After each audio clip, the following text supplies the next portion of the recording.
Hi friends, in the last class we discussed a bistable multivibrator and its problem. So there I asked you to design a transistor. That means I asked you to calculate the value of load driven by the transistor, making one transistor in cutoff still and other transistor is in saturation. So for that purpose what I made is actually here the current flowing is IB to actual. So that is IB to actual is given by 0.67 milliamps. So but the minimum required current to make minimum required current is given by IB to minimum is given by 0.175. This is sufficient. This current is enough to make enough to make Q2 into saturation. Make Q2 saturation. But 0.75 is enough.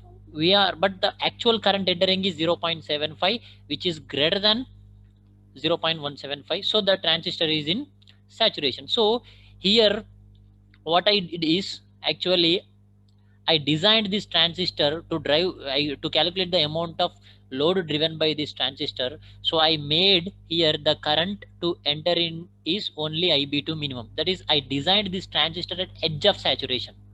So this is the minimum required current. Also I designed at the edge. But the thing is that, so there is a problem is that if there might be any variations in the load, so because of those variations, if this IB2 reduced by a little bit, a small fraction, which leads to this transistor to enter in, this transistor will never be in saturation.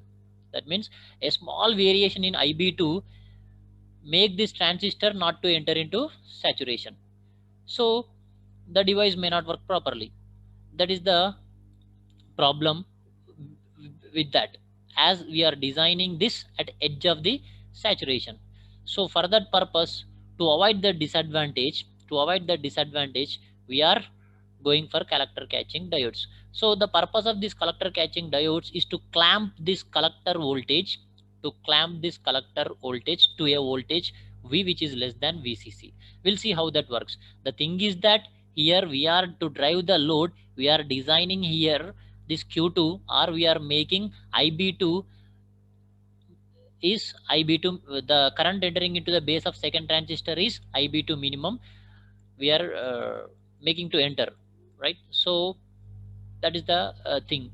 So here now what I am going to do is, see here I applied a voltage which is less than VCC. Now for our convenience, assume any one of the stable state.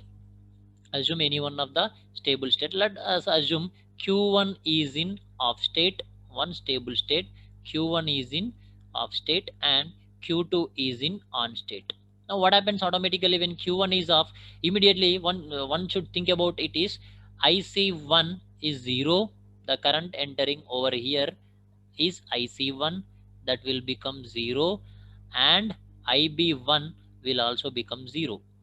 IB1 will also become 0. So as these two are at 0, approximately the collector voltage VC1, the node voltage over here, will be approximately equal to VCC, right? So a small amount of current will enter through this, a drop will be very small across this RC. So I'm neglecting that. Almost all this complete VCC will drop across this node. Now, as I said, Q2 is in on state. Immediately one should think that the voltage at this point, we call it as VC2. So the voltage VC2 will be VCE saturation. That will be a saturation voltage, right? So the voltage at this point, we call it as VB2. So VB2 is equal to VBE saturation. If it is silicon transistor, this will be 0.3 volts and this will be 0.7 volts. These are the things we should get into mind immediately once we fix the stable states. So now what happens, as this voltage is VCC, the potential at this point is VCC and the potential at this point is V. Here is the higher potential, as I said, V is less than VCC. So now the diode, see here, this terminal is at higher potential, this terminal is at lower potential. So obviously this diode D will become forward bias. Once the diode becomes forward bias, suppose D1 will be forward bias. If it is forward bias, act like a short circuit.